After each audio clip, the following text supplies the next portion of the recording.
Hello, and welcome to another episode of the Move Forward Anyway podcast, featuring dream accelerating inspiration.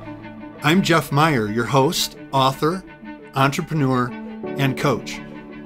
My goal with this podcast is to help you identify and clarify your own dream by taking wisdom from others' successes and challenges. If you're looking to take action on your dream, to make a difference doing something you love, but your fears are holding you back, then this podcast is for you. If you're interested in finding additional support, you can also check out my Dream Accelerator coaching program designed to help realize your full potential and reshape your future. As always, you can learn more about my Dream Accelerator program at jeffmeyer.org. Using my Dream Accelerating formula, heart-centered entrepreneurs can focus on their dream, name their fears, change their mindset, define their next, and move forward anyway. Well, good day, fellow dreamers. Thank you for jumping in again on another episode of Move Forward Anyway.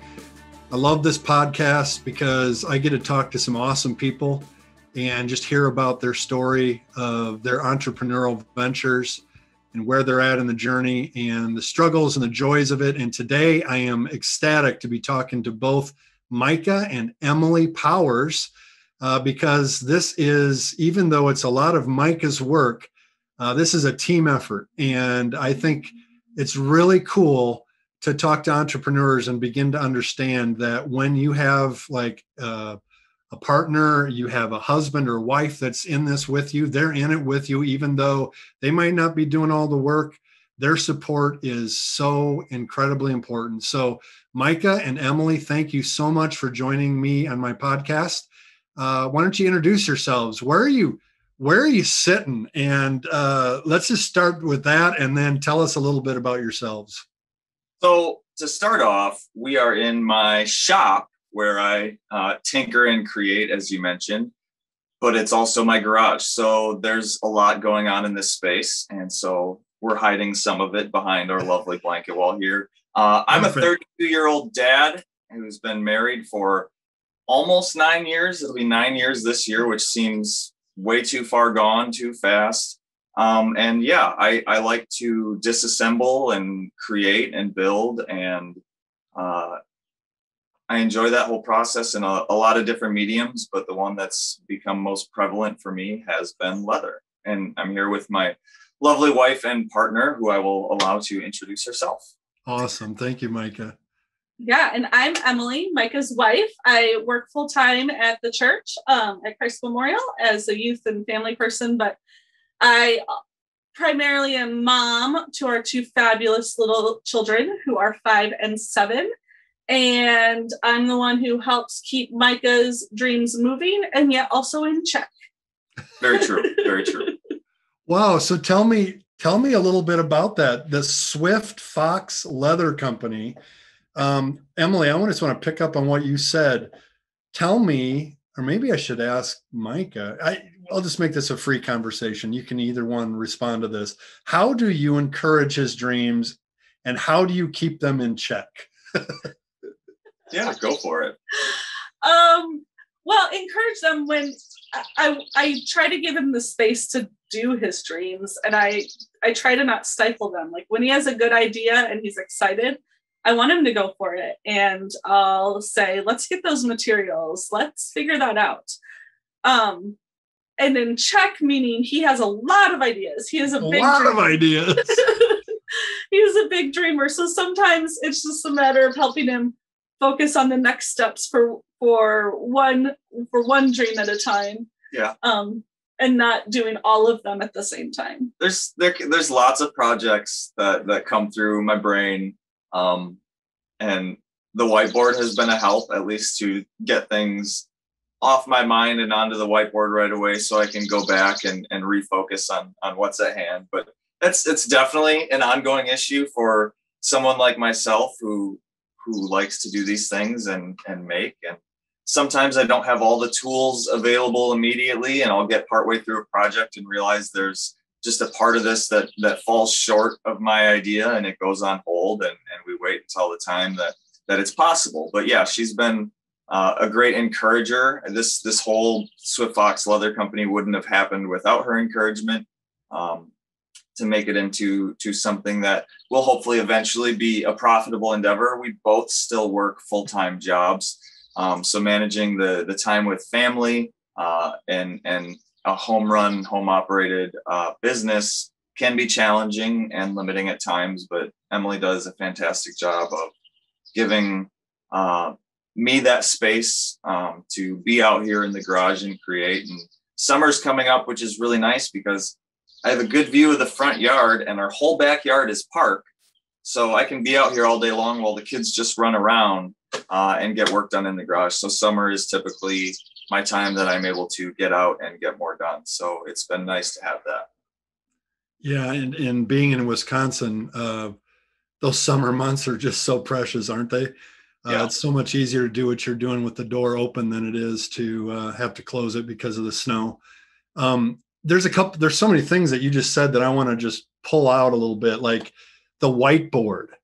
Tell me about the whiteboard. Was that Emily's idea? Was that your idea? Well, I work for Sub-Zero Refrigerator Company, and they aren't always the best at managing their low value assets. And so a lot of things get thrown away in the trash. And I've been fortunate enough to walk by a lot of dumpsters in my time there. And just a small 2-foot by 3-foot whiteboard that I pulled out of the trash and carried home with me and put up on some of the shelving that I have. I have different areas where I'm working on, whether it's in wood or leather or shop organization, which is a big thing for me because I find my workspace getting cluttered just pushes me out of my workspace and not wanting to come back in and do the work. So those ideas kind of go up there, and I can prioritize them, and they're a constant reminder of what's coming up, what has a deadline.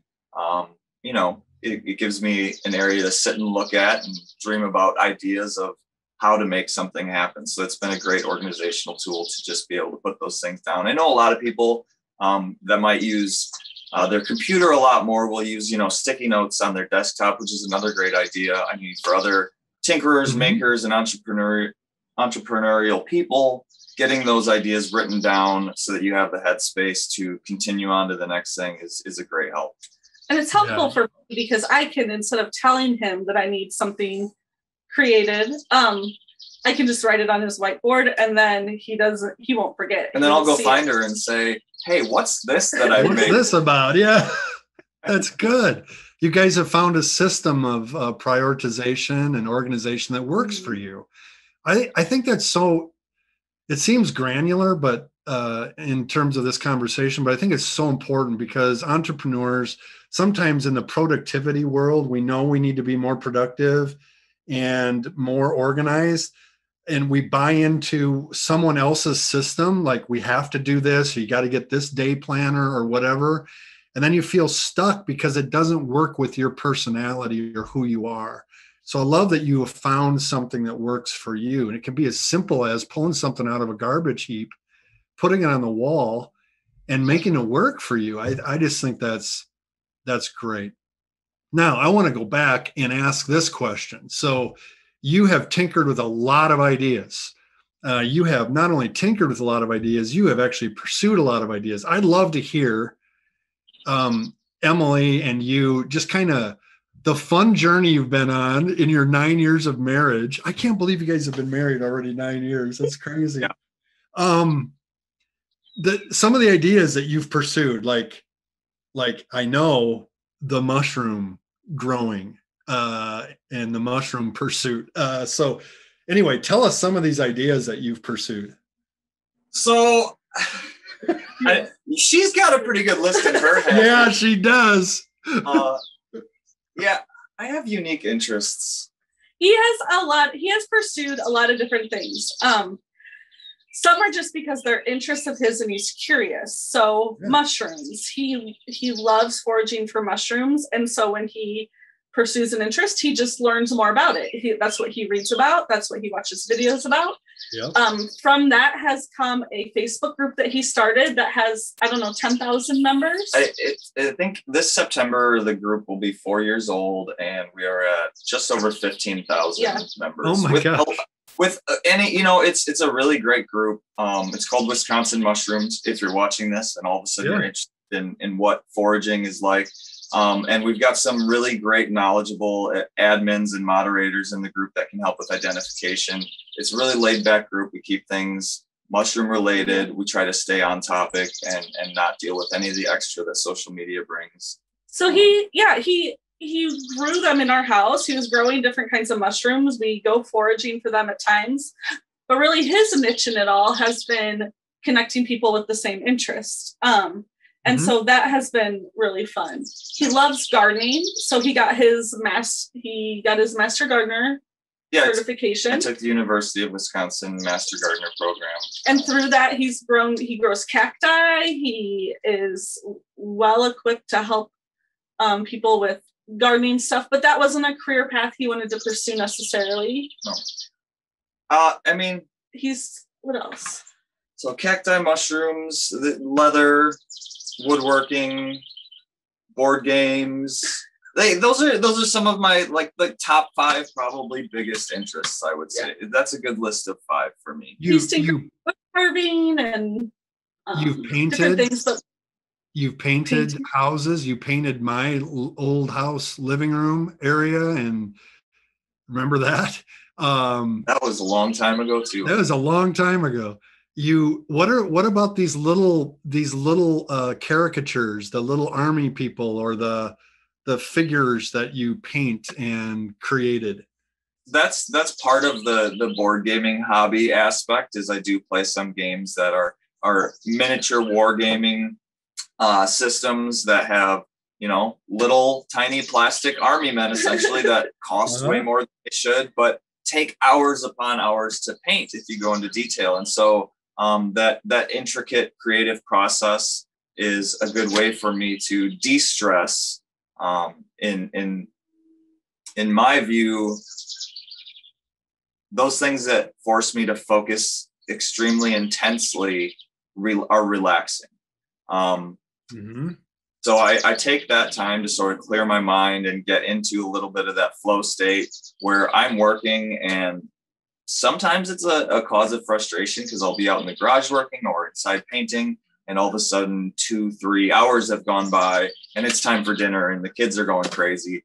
But finding those hobbies where I can really intensely focus my attention and be in that world for that moment has been what are the most enjoyable to me. Yeah. And I've noticed that he's always, since we got married, wanted to work for himself at some point. His dream is to be his own boss. Yep. And he also needs a creative outlet.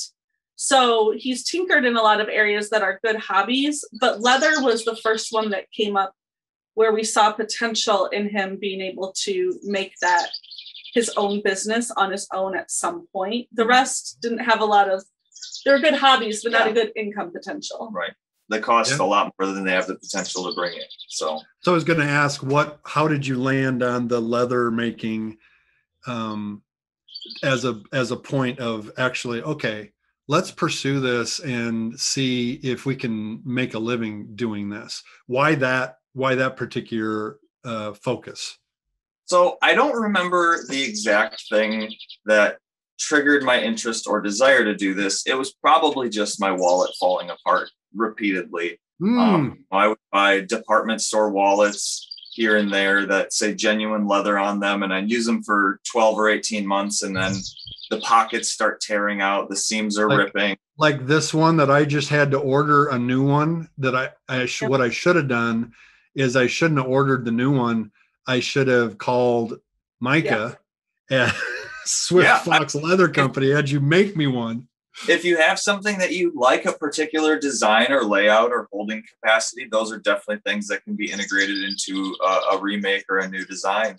And so I ordered, a couple square feet of leather, a couple punches, and some heavy duty thread, and found a pattern online and made myself my first wallet, which I've got to find. I think I gave it to one of the kids somewhere because as my skills developed, I wanted to make myself a nicer wallet. And so it got a little bit more, and it kind of took off from there. I created that wallet and saw a whole potential for creating things that are useful in my life, whether it be a bag or a pouch for something, an organizer for some pens. Started out, small ideas like that. And eventually I started looking around and learning a lot more, and decided that, this currently is just a hobby that if I want to get into in a serious way, and create really nice things, is going to have a good amount of upfront expense. As Emily mentioned, I do eventually want to be my full-time self-employed boss, along with the partner boss next to me here. Yeah, that's right. And that was something that after creating a few things, I really enjoyed the process, and started to create some of my own patterns and things, and work out from there, and started an Etsy shop, and sold a few things at work. One of the more frequent things that I've been selling is this guy right here, which is just a badge ID holder on a swivel, but all, 700 people or whatever it is at my workplace have to wear their badge. And some people don't like the little retractable plastic clip that you're given when you start. And so those have been a real nice starter for selling a bunch of those and a couple belts to get my hands on some of the better, nicer, or different tools that I needed to continue down the road of becoming someone who's selling things for profit. So there's a couple things there. One is you saw gaps. You noticed gaps or not quality made products that you wanted for yourself, and you said, I can do this. Now, absolutely. I couldn't do this. God didn't wire me that way, but you can. And so you started doing it. So the dream can actually get sparked with looking at other products and going, hey, I could do a better job of this than that. Right. And they're useful. Go ahead. You were going to say something. Yeah. Well, something about what you had said where you're doubting your ability to accomplish something is a dangerous territory to be in, because beginning leatherworking or any sort of hobby or interest or business where you're creating something, and there's going to be a steep initial learning curve. And that first one or two something that you make, you might get lucky and have a skill set from some other area in your life that kind of carries over into this. But those first couple items for a lot of people do not turn out looking like something you would want to carry every day or show off. Now, you can take pride in that because it's something you created. But I want to encourage you that if you make a couple things and you feel like you don't qualify or your skill set's just not there, it's just not there yet. You can definitely develop it and learn.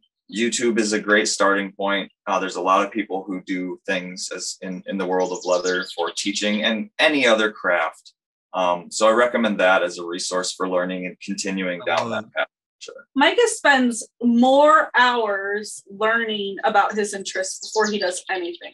Like before he starts doing anything, he has spent hours and hours and hours scouring the internet and videos and learning everything he can about it before and then he jumps in and he tries it. And so leather was never something before a year ago when the pandemic hit that we'd ever considered being in our garage. Yeah, about 16 months ago when it started, I was laid off work for 7 weeks in the beginning of the coronavirus pandemic in 2020. And that was when the wallet thing started. But quickly over that time, with a lot of free time and space to do things, I was able to put a lot of time in working in this garage and developing that skill set.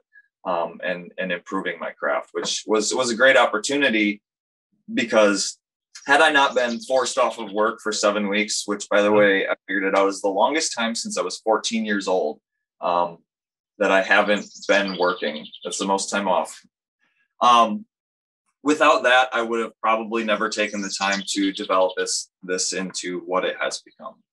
So sometimes a dream can get sparked and actually start taking steps toward it in a uncomfortable space or a painful place, where you're let go, or you weren't let go, but you didn't work for 7 weeks. Some people discover their dream when they are fired, or they're released from their job and they're like, what do I do now? So and the other thing that's really interesting about your story is you didn't quit Sub-Zero and go full in with Swift Fox Leather Company. Although some people do that, and that's the way that they need to do it, right? And that's fine. But for you, you're showing people that you can actually do a side hustle. You can actually do these things and incrementally improve, get the MVP. We talk about this in the Dream Accelerator a lot. Get that minimally viable product out in the market and test it and see if it gets some sales, if it gets some interest, right? And then improve on it. But you're putting stuff out there all the time.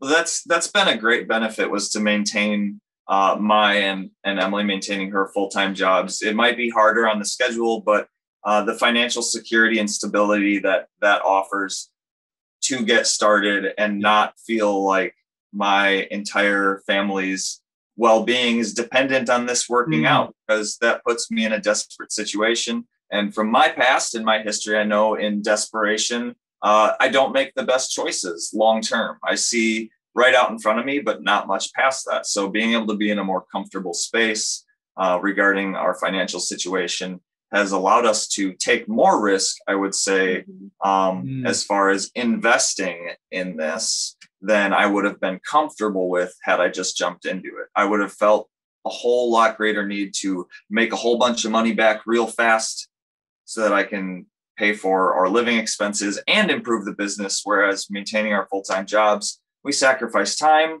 but we gain that financial independence through being able to grow the business more comfortably. That's such a keen insight, Micah. Thank you for that. I want the audience to know, because I know you guys really well. I'd like the audience to know how you're doing. What's the impact of doing this on your family, and especially on the two kids, on Ollie and Lizzie? What's the impact on them as they're watching you make these leather products? I think our kids have kind of watched me make and fix and create things their whole life, which I'm thankful that I was raised in a family where being creative and expressive was not hindered.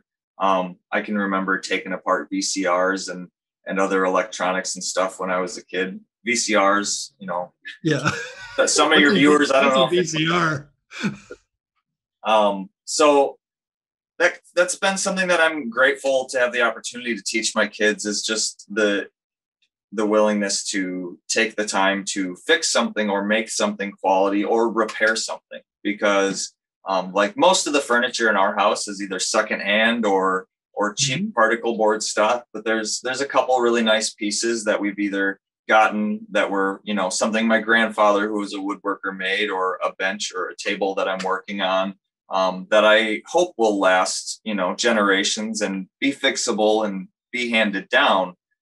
We're slowly trying to replace things in our life with more useful, more permanent solutions to everyday things in life, so that we don't have future expenses, and we can put a little bit more work and maybe a small amount of money more than buying something cheap now, and have that item that's going to be, in our family for a while. And I appreciate the sentiment that comes along with that, but also just the functionality of a durable piece that I don't have to replace. And that's kind of how I design, where I come at my leather goods from, is I want something that this person's going to enjoy, in 40 years, can still show it to their kids and it still works. Or, if something happens where 20 years later, a stitching has been rubbed loose and frayed, it can be fixed quite easily and doesn't have to go in the bin and be replaced like the department store wallets do. So dreams, go ahead, Emily. I was going to say, with the kids, I think the impact on them has been actually more time with their dad, which you wouldn't think when someone's starting a business, right? But right. they are out here in his shop with him every second he's home. So he has set up he has a TV on the wall. They'll watch a cartoon while he's sewing something, or they'll sand something with him. But especially our daughter's very favorite place to be is sitting in a chair right next to her daddy's workbench with him. And so they talk all the time now, more than I've ever remembered, because they found their space in his shop with him. And that's been really, really fun. And they're so proud of him too. That's awesome. I definitely got off track on answering your question. No, you did good. That's fine. But yeah, I would agree. It's been nice to be able to, I have a really high workbench, so I can work standing. You can see it's at head level here sitting down. So I have a really high chair. And yeah, I'll give the kids, I'll punch some holes in some scrap pieces of leather and they can sew them together, or they can use a hammer and some of my letters and put, their initials or name in some leather. It's given us an opportunity to bond over my work. And that's been really great, that it's not something that puts distance between myself and my family. It's something that we can all kind of enjoy together. I also have, I do want to say, having the shop at home is great. Space is a limiting factor. Having tools for woodworking also presents another shop challenge. And for any makers who are working in a space with power tools, I just want to, as a reminder, say, be conscientious about safety, especially with kids around. I have safety keys for all my larger power tools. They're usually unplugged when they're not in use. The kids aren't in when they're not in use, or those safety keys are out, so they're inoperable. That's a big thing for me is I love having the kids in this space, but keeping them safe and educated is priority number one. So this has presented a really big opportunity as far as safety and education for them too, with sharp instruments, presses, hammers, saws, and other small or large power tools that are just in this area. That's really a good word. Dreams a lot of times come out of a desire to solve a problem. Tell our audience, what is the problem that Swift Fox Leather Company is solving? Goods that break down quickly,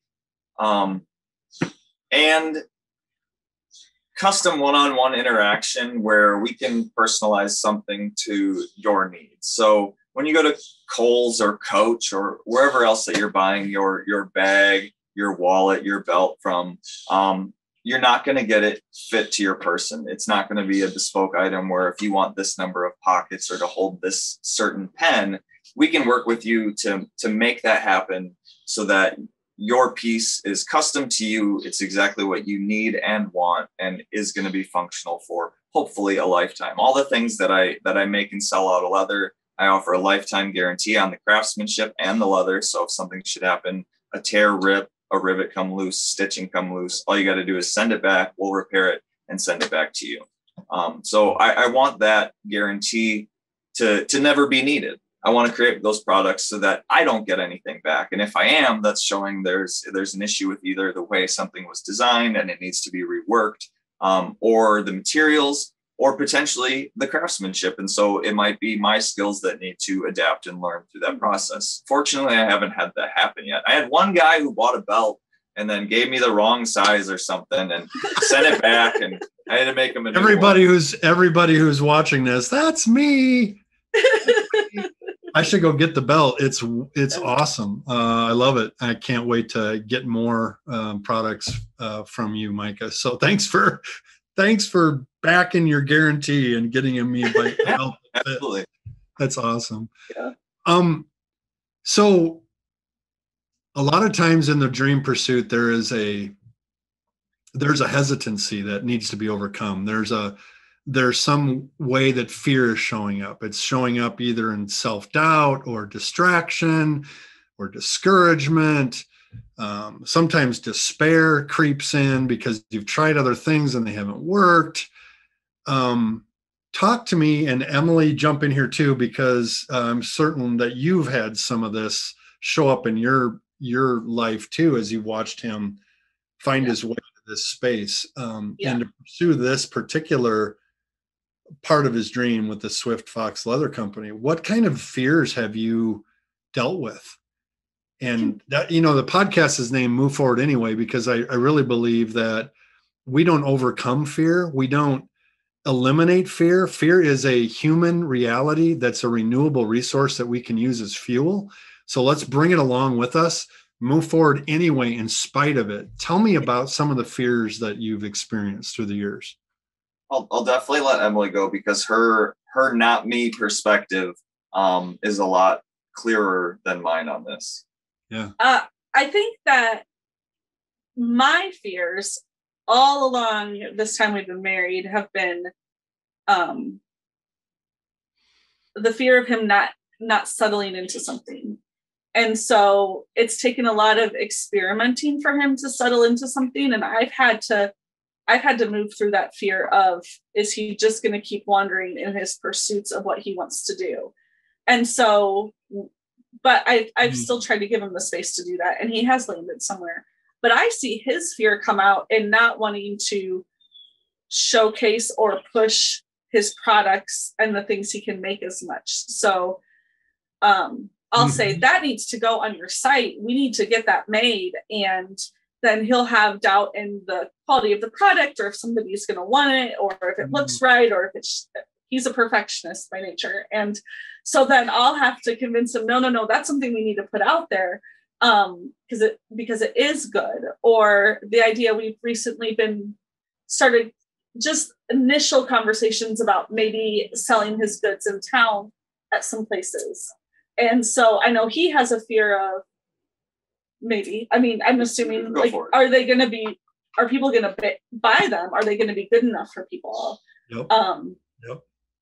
So there's that fear of it, is it the right product, and are people going to want it and like it? Mm-hmm. Yeah, I think my fears that I've had to push through, the biggest of which for me have been the legal and licensing and taxes and the business, the deep business aspect of it, because I can create goods all day long and really enjoy the process. And the things that I enjoy are going to be the things that aren't that difficult to do as far as getting out there and doing the work. But yeah, getting on the computer and trying to find the people and asking the right questions so that you're doing your licensing and your payments and everything in the right time and in the right amounts. If you have access to and the financial ability to hire someone to work with you on that, it's going to be a lot easier for you. So if that's the challenging thing for you, being on the other side of some of this, I would recommend reaching out to one of those companies that can help you either incorporate or form that LLC and get things straight for you on the, sales and use tax, your licensing, and the financial side of the business, to get you started and give yourself more headspace to work on the products and develop the business from a functional standpoint. Will put you a little bit further ahead of where I am now. I decided to struggle through all of that on my own because I'm frugal about some things and not others, and paying people for expertise and experience that I can potentially gain on my own with a lot of research and time is usually one area where I put myself through the torture of learning in order to be able to save that money. But if you have the ability and you're willing to go the route of paying a company to, like LegalZoom, I know is one of them. There's many out there, but that type of organization can really benefit someone getting started out. That was my biggest hurdle in all of this, for sure. Yep. And the uncertainty of doing it right. Yeah. And not costing yourself more hassle down the road because you didn't do it right. Don't worry, I've overpaid taxes on purpose just to make sure I wasn't gonna get knocked on anything before I really knew 100% everything. I just wanted to make sure, and so it wasn't a lot, but yeah, that's definitely an area where you don't want to have complications at all.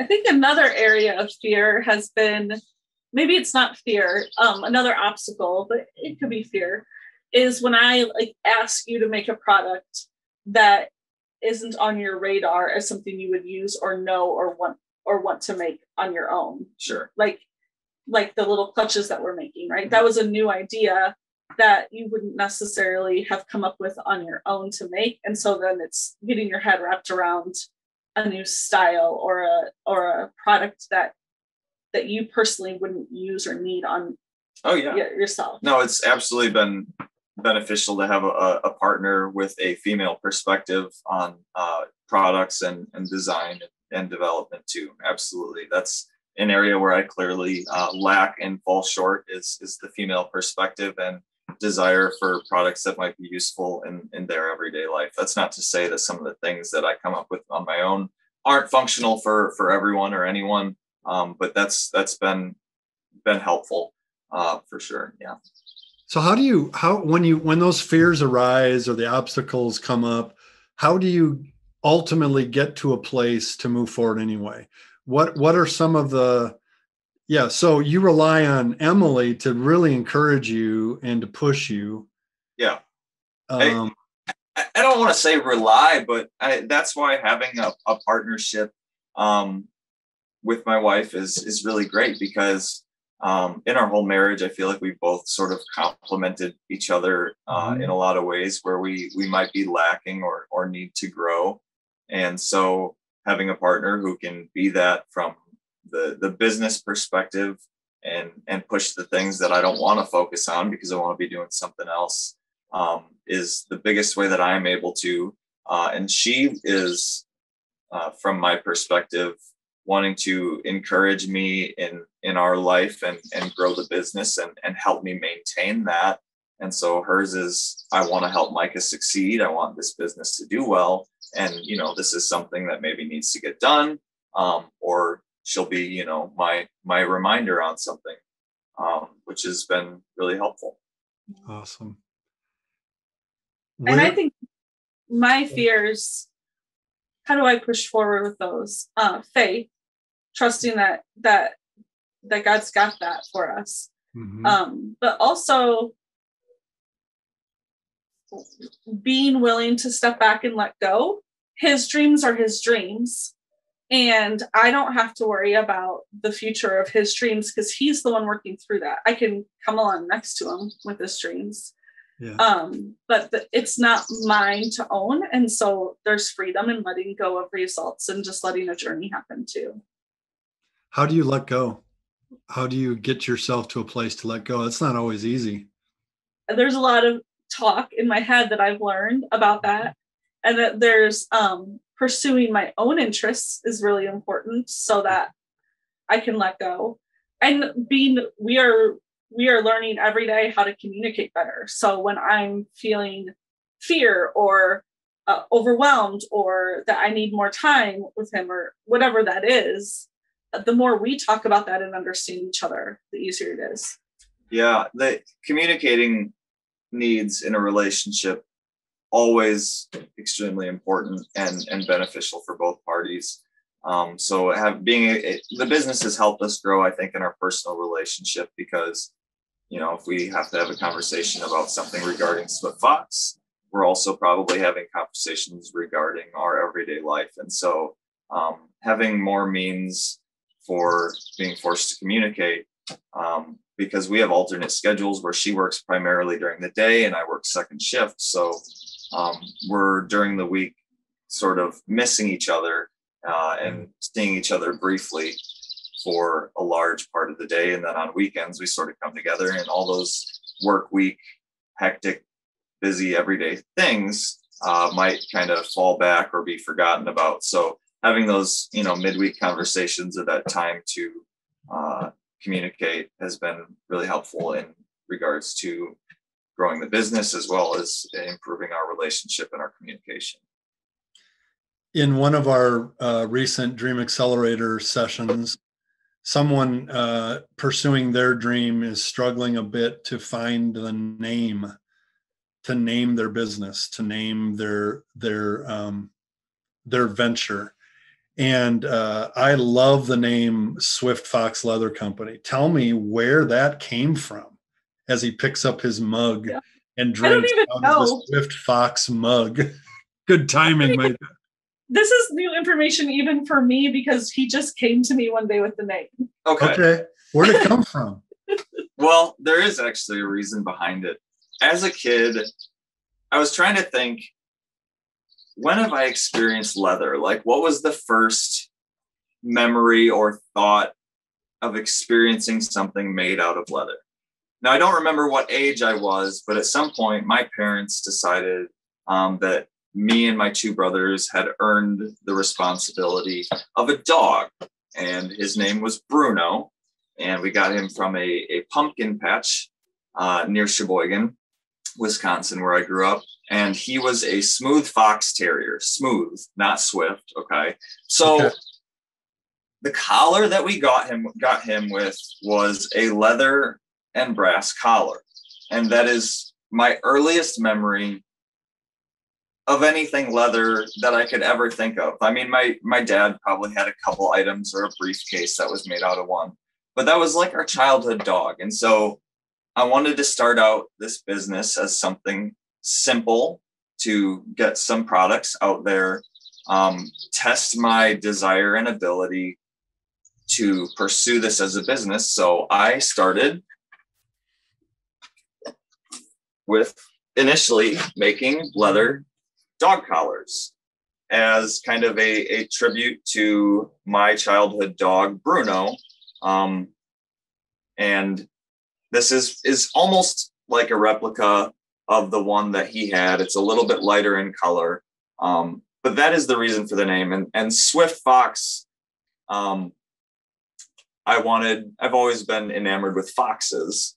And our son, when he was born, we designed his nursery and themed it kind of around foxes and forest. So Swift Fox and my smooth fox terrier dog as a child, Bruno, and that earliest memory of something leather that was memorable is how the name came up. So there is some sentimental value, and it's kind of a interconnected backstory to make it. But that's why this was the first product that I made, and that's why the name.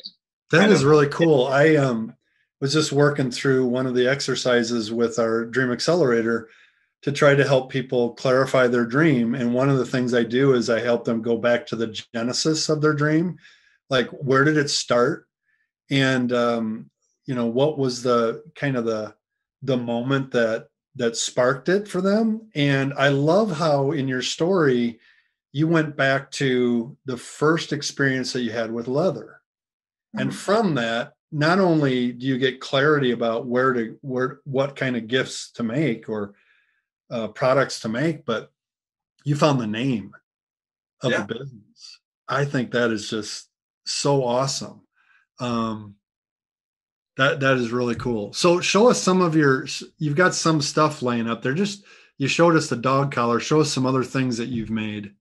So another thing too about that collar is I never remember ever having to replace it. And I think one of my brothers still has it to this day, like as a memory of him. So there's wallets. This is my everyday carry wallet that has a couple pockets on the outside, which is really nice and handy. And then just 4 more pockets, deep pocket for cash and cards. That's my everyday. It's nice and thin. I really like it. We've got, I'll just turn this a little bit so we can see a little easier. There you go. Awesome. Okay. Another wallet, same design. You can kind of see a little bit better about it. Yeah.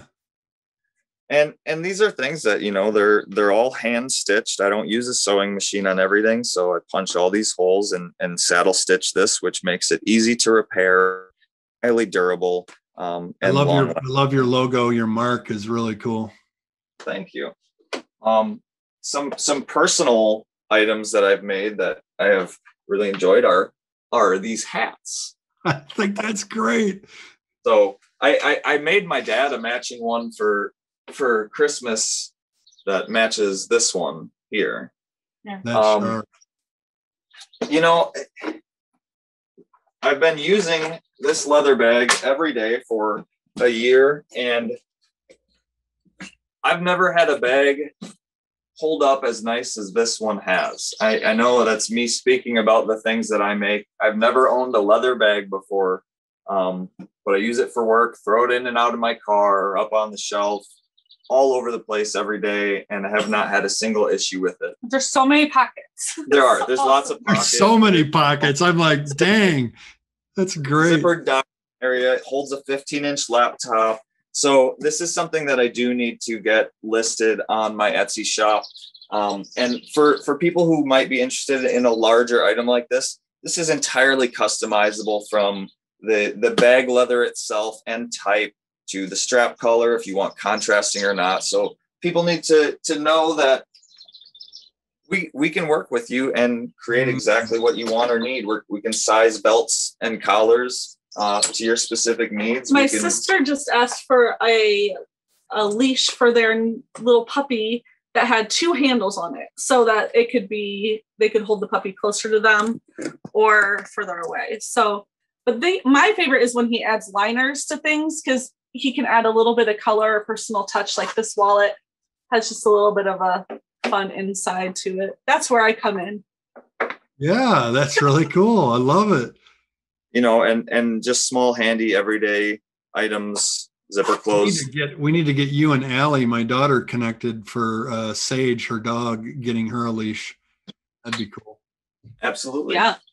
Yeah, he can personalize things. Show us the picnic table you just created. What do you mean? Picnic table? How am I going to show you that? Those are huge. No, that little guy. This is a picnic table to put onto a tree so the squirrels can sit and have a lunch. And I'm assuming some kind of feeder is going to go on that screw on the top. That's for you corn cob. Spread on the dry corn cob, and then you just get to enjoy watching the squirrel have a picnic. So that's not leather, but it's man, I think everybody should have one of those on their trees. That's awesome. You guys, this has been so delightful. Thank you for letting me into your garage and telling us a little bit about the story. I want to ask you one more question, and then I'm going to give you a chance to tell people how they can get a hold of you and find out more about what you can do for them in terms of making them the coolest leather products around. The question is, what would you like to say? And I want each of you to speak to this. What would you like to say to someone who is considering their dream, is hesitant, resistant to go for it, but knows that they could do something significant with their dream and maybe even make a living off of doing it? What would you say to them? I would say, if you can try it out for yourself, if it's a craft or an area where you can pursue it in a smaller scale, not to the level that you want, to get your feet wet and make sure it's the right thing for you. As Emily suggested earlier, I am a person who has tried and gone through a lot of different hobbies just in the almost 9 years that we've been married. And it's taken me like 7 of those years to finally kind of get a foothold into something I would be comfortable with turning into my job permanently. Mm-hmm. So not investing too much until you're pretty sure it's what you want to do would be my recommendation. Now, that being said, don't be afraid to jump in and continue when you hit those bumps. I don't use that first wallet that I made for a reason. It wasn't the best. I mean, it was probably going to last longer than any I could buy in most stores, but it wasn't what I wanted in the end. And so I had to continue developing my skills and putting in the work to get to a point where it was something I was proud and happy to carry every day. Yeah. If you can learn from others' experience and expertise, absolutely do that. Don't feel like you're in this alone. You might not know the person you're learning from, but use those online resources that are accessible today to learn. So many resources available to us today.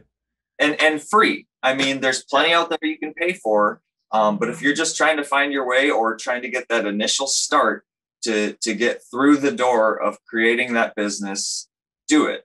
Yeah. Just start small and don't throw your life savings at it until it's a sure thing that you are willing to work at and work at and work at and then work at more. And don't be afraid to ask for and receive help. Yeah. And ask for and receive expertise that help you fill gaps or holes where you could learn about it, like Micah. He learns about everything, but that's not really where he wants to learn and wants to grow. So bring the people in sooner rather than later to help you. I love that advice. That's awesome. My advice would be to make sure you enjoy it. Micah is really happy when he's creating leather stuff. I mean, he might be frustrated about something here or there, but his demeanor is just happy and in that sweet spot. So don't pursue something that you don't even like doing. I mean, just because you think it could be something later, like you don't want to spend your life doing something you hate doing. But also with that, find that person to be your other perspective, your encourager, your other set of eyes, your person who can see outside the box of the place you've put yourself, and ask that person to be your partner in it. I love it. Great conversation today. Thank you so much for blessing me with it and blessing my audience with it. I hope that those of you who are listening have felt encouraged and are thinking about how you're going to move forward anyway, based on what you've heard from Mike and Emily's story. In closing, you guys, how can people find out more about and get access to your products and contact you at the Swift Fox Leather Company? Yeah, so on Instagram, we are Swift Fox Leather, one word, no underscore. Etsy shop, if you search one word, Swift Fox Leather Co., that will take you to our shop. You should see the little fox icon. And on Facebook, we are the Swift Fox Leather Company. So if you throw in the Swift Fox Leather Company into Google, it should take you to all those results and pages. We'd be happy to message with anyone who has needs or is interested in having something created for them. If you don't see something listed on Etsy or on the Facebook page, just chat to us about it and we'll let you know, and we can. Yeah. I mean, some of your best products have been somebody suggesting something that you haven't created yet. I love it. Yeah. Awesome. Emily, did you have something you wanted to say? Looked like you were ready to say that not all of his products are on all those pages. So if you're like, I need a new bag that's the size, we're so happy to work with people and to get their ideas and to make something that they want. So custom work is probably more of what he does than mass product stuff. Yeah. Good. I like making those individual pieces and getting those out there so someone feels like they have something unique to themselves. Thank you, Jeff, for having us here to talk with you and talk with your listeners. I really appreciate that. Very much. And I hope that your success can continue and we can both continue to move forward anyway, regardless of those bumps in the road. So thanks. I love it. That's right. That's why we're doing it. Thank you so much for those kind words. And we'll have to do this again in a couple years or even maybe before that and just see the progress you've made. So great. So thank you guys so much. Have an awesome day. You too. You too. Thanks. Bye-bye. Hey, fellow dreamer. I hope you enjoyed today's episode. Head over to my website, jeffmeyer.org, for all of the show notes and links. And when you're ready to move from overthinking about your dream to actually taking action on it, consider joining the Dream Accelerator community. Our clients are getting crystal clear on their dream with our Dream Generator Vivid Description 5-step process. They're discovering the truth about fear and how to use it as fuel to take courageous steps in the right direction. And most importantly, they are walking a clear path forward because they have made an investment in themselves to confidently realize their dreams. The results are so inspiring. Having coaching and companions on the dream journey is crucial. Remember, fear will come, fear will stay. move forward anyway.